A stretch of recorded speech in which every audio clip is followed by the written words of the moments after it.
Good morning, everyone. Kaye here on my homestead.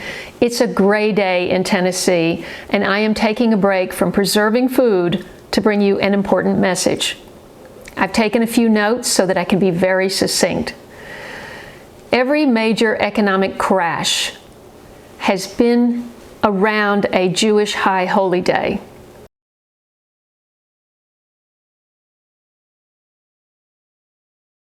It's the beginning of the new year, their new year. Also, autumn begins on the 22nd. With all that's going on in the world, it would be prudent to take the advice of Betty Davis's character in All About Eve. Fasten your seatbelts. It's going to be a bumpy night.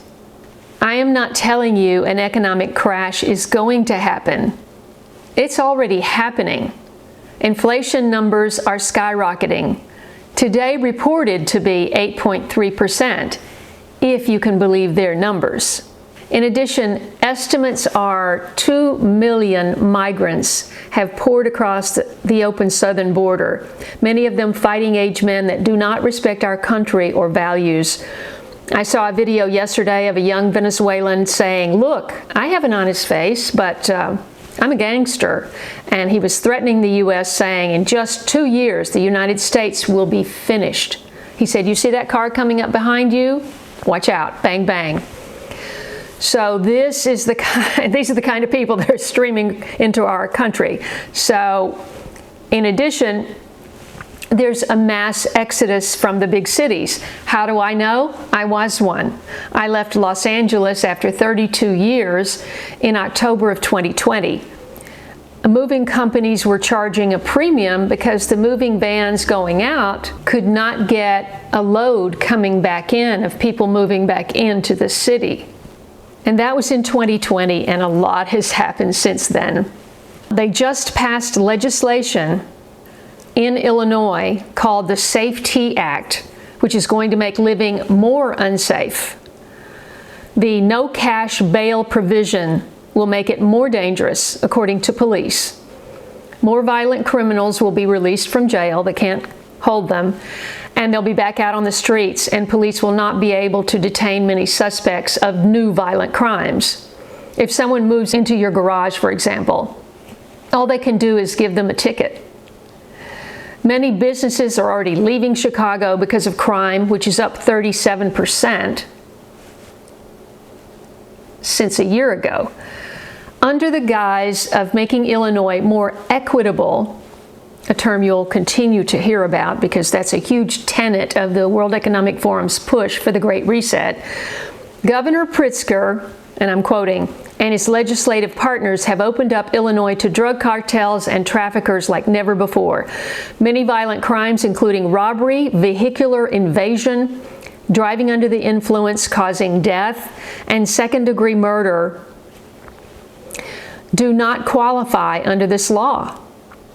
This policy is a horrible slap in the face to victims and neighborhoods desperately seeking safety, according to Jim Durkin at the Chicago Tribune, who served as a special prosecutor in the Cook County State Attorney's Narcotics Bureau. You just thought Chicago was bad. Wait till January 1st when this law goes into effect. You could be robbed going out to dinner. I just saw a clip. 2 people come in, sit down, get a menu. 2 other people are seated. The hostess walks away. They stand up, pull a gun on the 2 people that just sat down. And in other news, a German toilet paper company just filed for bankruptcy because they can't afford the energy to produce the toilet paper.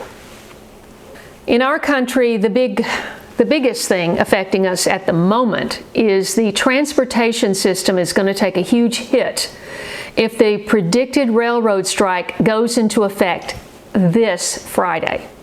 That's 2 days. The U.S. economy is already teetering from soaring prices, and Federal Reserve leaders are signaling they'll do whatever it takes to bring inflation to heel. I guess that means just printing more money. Another shock to the system could be in store for midnight on Thursday. According to Sam Sutton at Politico, that's the end to a federally mandated cooling off period for contract negotiations between 13 unions in the U.S. rail freight industry. A strike would shatter supply chains and send the price of everything, food, gas, consumer products, into the stratosphere. The effects, and I'm quoting, "The effects of a strike would be immediate and profound. Amtrak is already canceling service on routes that rely on freight trains, freight lines, and certain shipments for sensitive materials like ammonia, which you know is a key ingredient in fertilizer, have already been scuttled." And what do you think will happen to all those trains when they're sidelined and there's no one there to take care of them? Apparently, our system of government has changed from Congress making laws through a lengthy process, which involves the will of the people, supposedly, to the executive branch issuing executive orders, or EOs.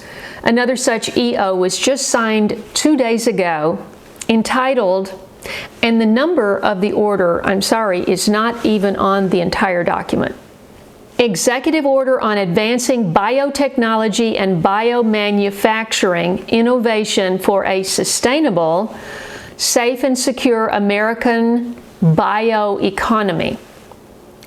A, quote, whole-of-government approach to advance biotechnology and biomanufacturing towards innovative solutions in health, climate change, you're going to hear more and more and more about that, energy, food security, agriculture, supply chain resilience, right, well, that's terribly threatened at the moment, and national and economic security.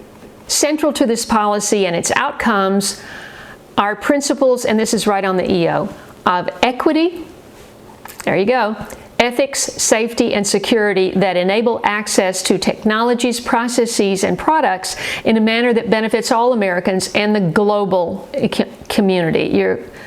That global. Everything is one world global. And that maintains United States technological leadership and economic competitiveness.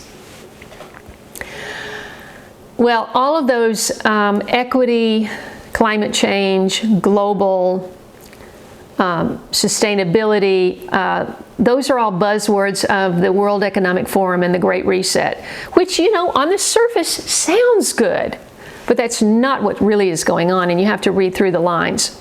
Even the new law in Illinois supposedly is to make things more equitable. So how are they going to do all that? By printing more money faster than a hummingbird can flap its wings? Historically, that's always ended up badly. Think Venezuela.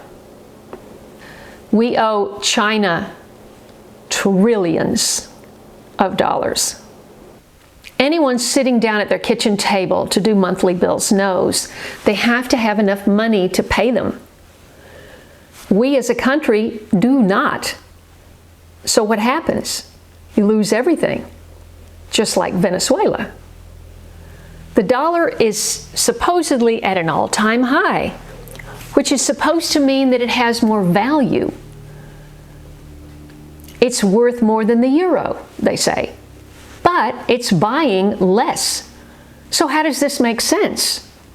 When essentials are going up in cost, someone is lying. Shortages we've seen already will likely quadruple in cost when and if the railroad shuts down. With high holy days coming up, historically having markets crash, and the looming strike even sooner, your time for stocking up is running out. When the dollar is dying, you have to get something that has a chance of survival. Land, precious metals, crypto, whatever you've looked into, but you have to act fast. People have asked me, since I don't have a TV, where do I get my information? I want to ask you where you get yours. Please leave me a comment below. I primarily follow a lot of Telegram channels. which post news reports from all over, from all sources, articles, videos, personal videos, news videos. It's a great place to get a lot of information fast, and there is so much information. You know, if you just look at a 30-minute news program, you'll think, well, that's the only thing that's really important going on. No, there is so much going on that they simply can't report on in 30 minutes. It's not even possible. So you have to have more information if you really want to know what's going on. On Telegram, some channels focus on world events, the war buildup in Central Europe. Now it's Azerbaijan, Iran, Turkey. Everybody's getting into the war buildup over there, and politics. Others focus on health, food security, and the Great Reset, and others do deeper dives into corruption and who these evil players are that are openly active in our world today.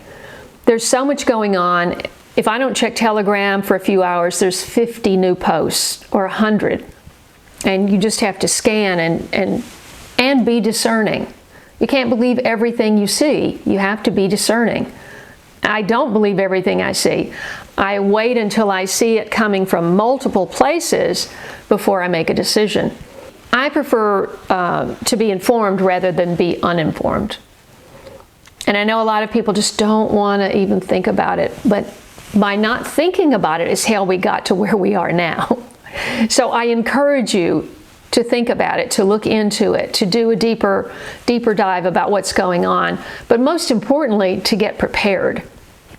Knowledge is power, and with knowledge, you can be better prepared. There is some good news along the way of some of these evil players going down, but today I'm just focused on the economy and the imminent effects of stock markets reacting to the Jewish holiday coming up and the impending rail strike and multiple other factors. But do your own research, draw your own conclusions. I always say this, be proactive, pray. So the stage is set and the actors have taken their places for the greatest economic collapse in history. Will you be prepared? I hope so. I hope this is helpful, and if it is, I hope you leave me a comment below. And if what you see on my channel, which is a lot of gardening and a little bit of commentary, I hope you'll subscribe and hit that bell for notifications, scroll down and click all so you won't miss an upload. I look forward to seeing you in the next video. God bless, and out for now.